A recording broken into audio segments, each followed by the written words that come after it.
are re to lo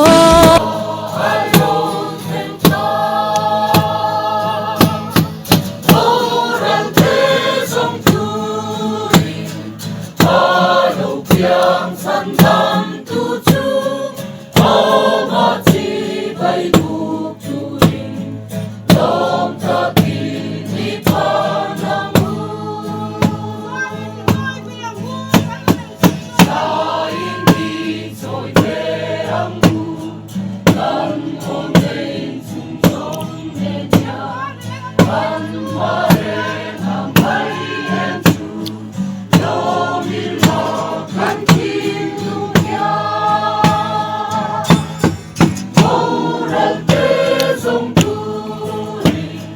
makhluk yang sandang tujuh mati baik turi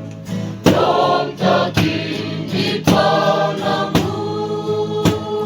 kalau hersuang gonta dipinta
are to lo angel cái sai ri xoan có kêu tin thăng xoát rõ xe để khe mà nào lâu bia lo min isayang fakru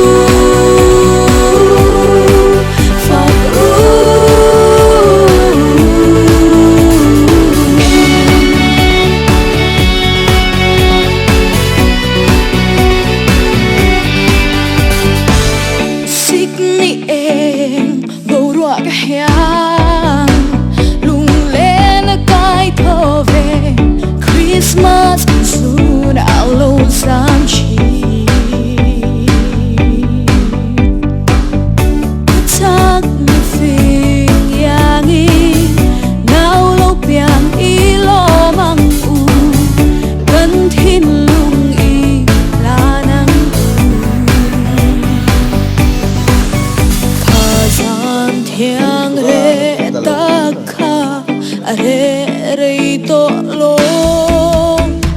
nghe cái sai đi xoan có tiêu tình